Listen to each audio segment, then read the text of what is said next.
Okay, it's been overnight. The ties have had time to dry, achieve their final color. I'm working on a slightly different section of the layout, and I got to use a separate lighting source here because I haven't had time to hang all the fluorescents yet, so I apologize for the glare. Here is the final look of the ties. As you can see, they lightened up a little bit from yesterday when I was doing the coloring. In case I didn't speak about it yesterday, the ties that I'm using are in their raw form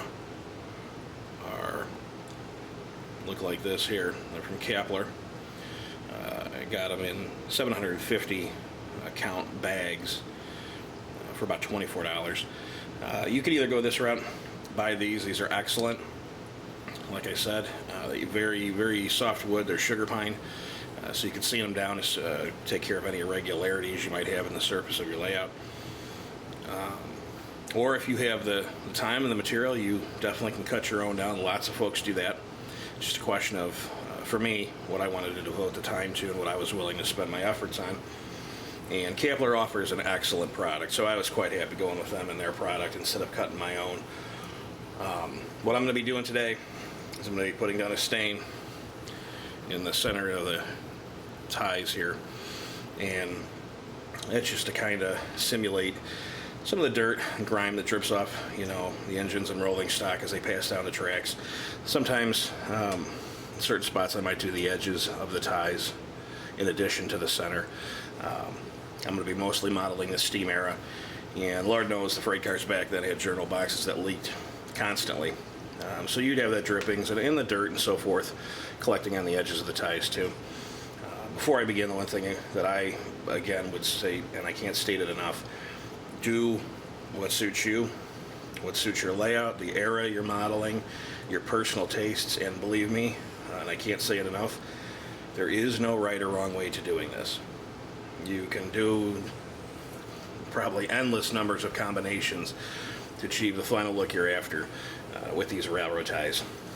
I'm using stains, and later on in another step I'll be using some pigment colors. You can use, as I said, stains, pigments, dyes, paints, chalks.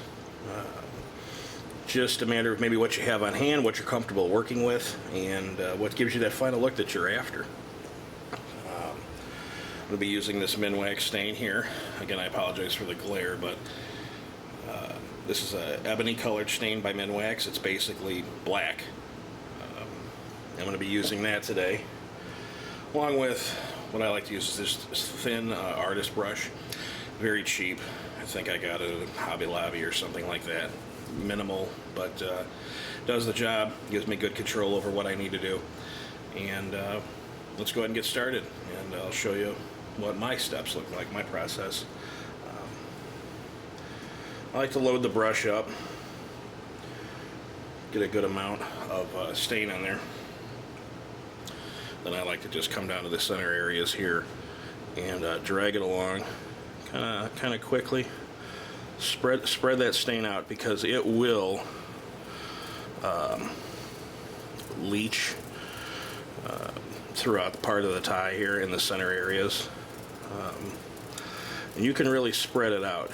It just depends on the look you're after. If you want really black, leave it nice and heavy and go at it that way. I like to spread it out over a great area like this, like I said, and allow it to leach into the other parts of the ties, because it'll migrate out a little bit. I like to keep it kind of light, just so there'll be a hint of it after the final step that I use. But again, it depends all on what you want to model and what's going to suit your taste. If you're doing some seldom used branch line or an industry lead or something like that, you really probably won't see a lot of this. You'll just see some well-worn, bleached out ties that this base gray color might even still be a little too dark for. I've seen a good way to achieve that is just by using some grayish colored stain like this and either diluting it or a dry brushing technique where you have just very, very little stain in there, just enough to give it that color, to give it that hint of what it used to be. So I'm going to do a little bit more of the area here, then I'll zoom in a little bit. But again, just nice light drags down the center. And then again, you can take this and push this stain. And you can push it out to the edges. Drag it around. And again, it'll bleed around and move on its own. You don't need to be too concerned with it. Just a nice soft drag. And again, you just need to approximate the center. And for me, like I said, I'm modeling mostly the steam era. I'm not going after old, decrepit looking ties, but well used mainline ties in this case here. This section, I'm just going to have a single mainline coming here through this area here. I may push it a little bit down the road, have some early diesels, model maybe a bit of a transition era. I'm not quite certain yet. But again, as you can see, there's kind of what that looks like. I'll zoom in on it a little bit so you can get a little bit of a closer look. But again, it's still pretty wet right now.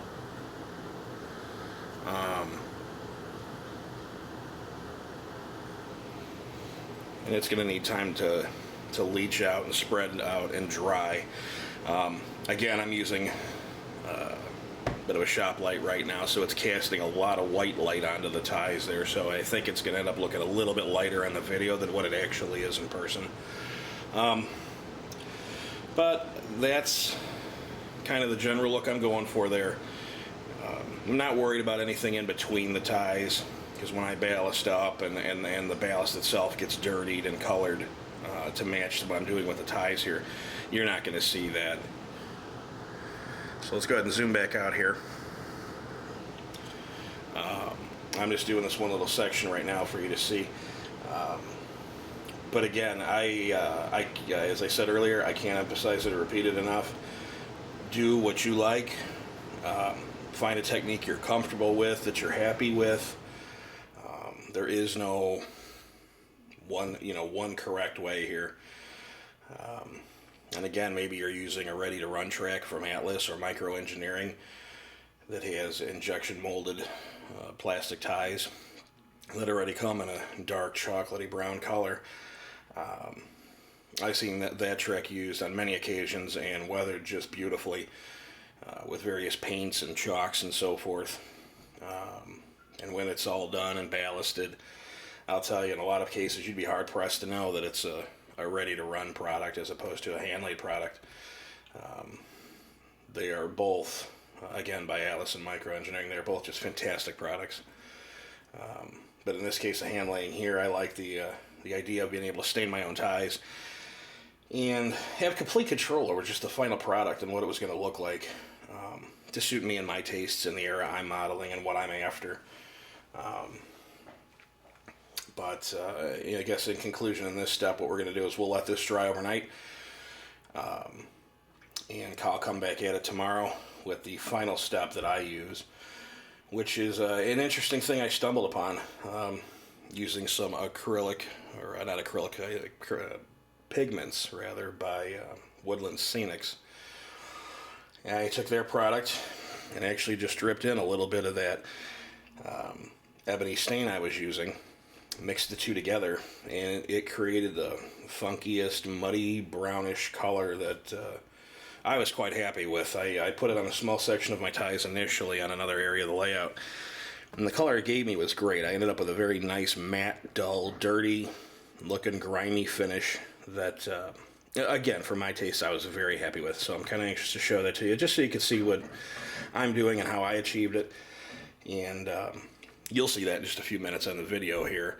I, however, will not be doing this again until tomorrow. So I guess here we are. We'll go on to the next step in just a moment.